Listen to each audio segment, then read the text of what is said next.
Okay, so the first one I want us to look at is ethyl ethanoate. So this one here is what type of functional group? Ester. So if I was to draw this bad boy out, this one's nice and easy because they're both 2 carbons. Yeah. So C double bond O, another single bonded oxygen. There should be a CH2, a CH3, and another CH3 as well. So that's my formula for ethyl ethanoate. This here is my carboxylic acid component, 1, 2. Don't forget to count that carbon there. And on this side, there's 1, 2, and that's coming from the alcohol component. If I was looking at an IR spectra, what would I see? The carbonyl peak at about 1700. So we should be able to then back up what we're looking at. All right, so let me go through and explain what you need for the achieve, the merit, and the excellence for an IR spectra, C NMR spectra.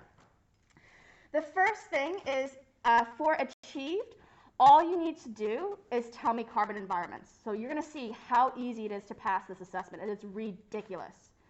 So basically, all I need to see is that you can count 1, 2, 3, 4. Okay? So all you need to write down for achieved is 4 carbon environments.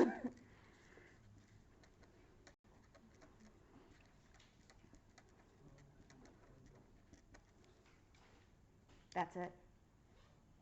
And if you guys remember when we were talking about the IR spectra, remember you were just identifying what was there.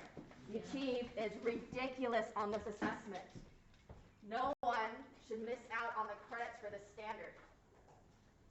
Let me find the notes that I wrote. Hopefully I have it somewhere. Maybe I'm missing. Oh, I don't have the notes. Oh, I'll show you what I mean. You saw it in the alcohols.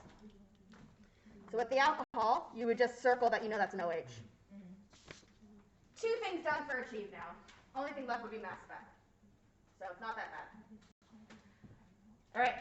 For the merit then, I need you to start integrating in the function groups that you see on the C NMR data. So we've used our resource sheet again. So let me just grab that. The yellow one.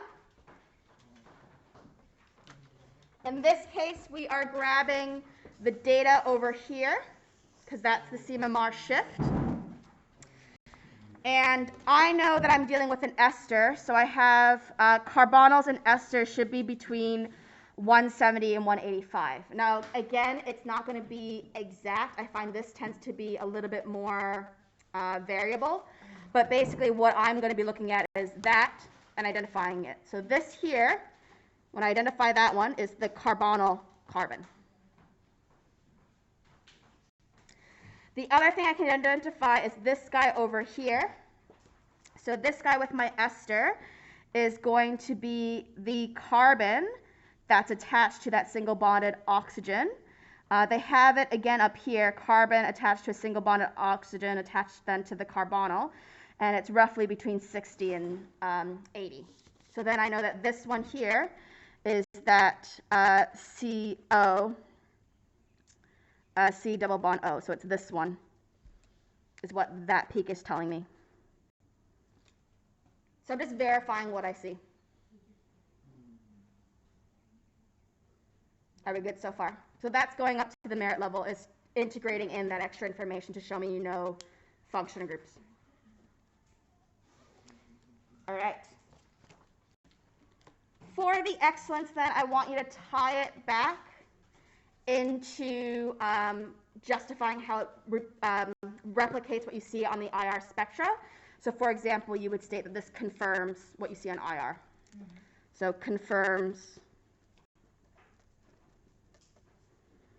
C double bond O on IR. So you're just integrating your spectra together is what I'm looking for.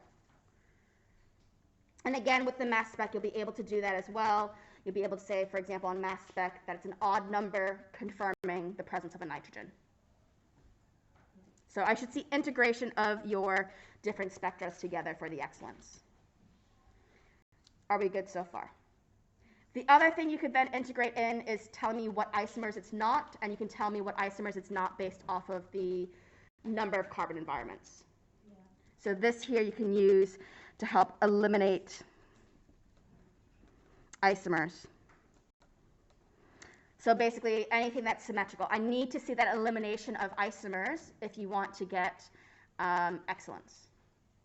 A merit level student will tell me what the molecule is. An excellence level student will also be able to tell me what it's not and why. We good? So this one has 4 carbon environments. Even if I had a different isomer, I still will probably have 4 carbon environments. But you can tinker around with it. There's probably a way that you could make this molecule symmetrical and would only have 3 carbon environments or 2 carbon environments. Yeah. Are we good so far? I'll show you guys another example because this one is just to kind of give you the foundation. Yeah. All right, keep going? Okay.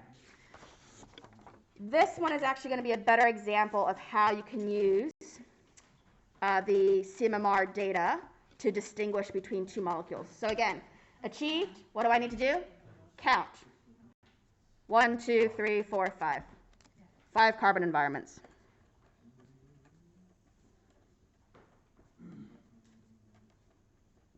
Again, on this side, how many? 1, 2, 3, 4, 5.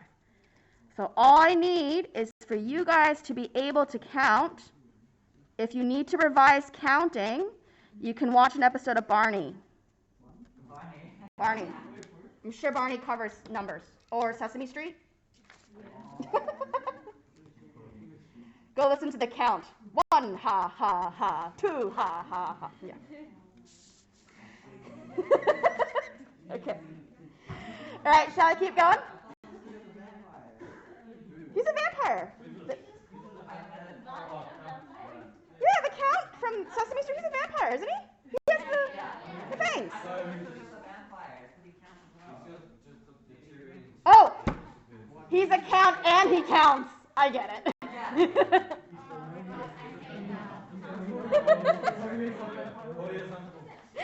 All right, can we get back to it? I'm sorry. We got us off track. We're having a little moment. Okay, I need to then tie in some functional groups. So if I look at my sheet here, I can see I have a carbon attached to the oxygen. This is an example for an alcohol. So I should see it around 50 to 65. So this one is going to be my, oopsie, not double bond, the carbon with the alcohol, and then this one over here, again, carbon with the alcohol. And that makes sense because it's going to be very de-shielded because it's attached to that electronegative oxygen.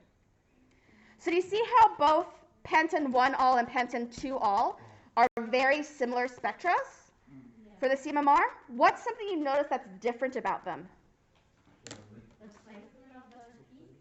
The placement of some of those peaks. Do you notice how this one's nicely clustered together? Yeah. Whereas this one, these 3 are clustered together, and then there's one that's been pulled upwards. Yeah. So it has to do with the fact of where the OH is. So in the pentan 1-ol, we have CH3, CH2, CH2, CH2, CH2, OH. In pentan 2-ol, we have CH3, CH2, CH2, CH, CH3, and the OH is on carbon number 2. So that movement of that OH is going to then influence what happens to the rest of the spectra. So we know which one is the carbon. Oh, that's weird. What is it doing? It's like flashing yellow.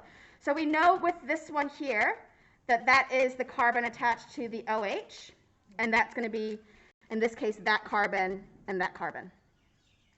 All right? What we see here is a nice clustering, and that clustering tells me that I have a chain of CH2, CH2, CH2, CH3. So that's what that's telling me over there.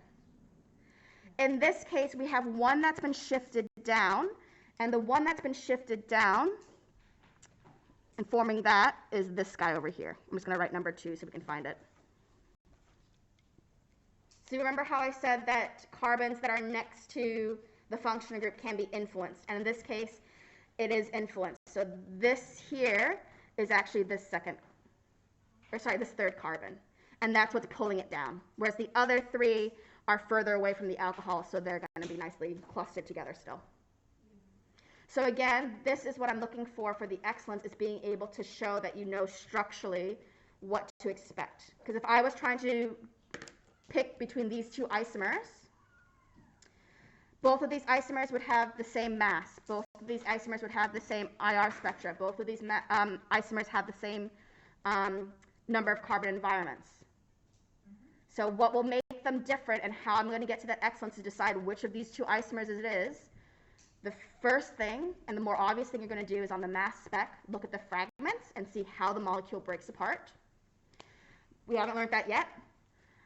The second thing is to look at the C NMR and see how the C NMR is behaving. Because if it has a clustering like this, it suggests that I'm dealing with a straight chain like that. Or sorry, it suggests we're dealing with a primary. Does that make sense and sort of help? Yeah. All right, cool. I'm just trying to see if there's something on here that could help you identify it, and I don't think so by the looks of it. So yeah, the CMMR one is probably, it's useful, but also like it's more wishy-washy, I think, because this sort of values aren't exact always. So trust your IR spectra first. All right, so I'll just write down that this we see is that clustering, is how I usually refer to it. And we see how that's getting pulled down. Cool. All right. We good? Moving on?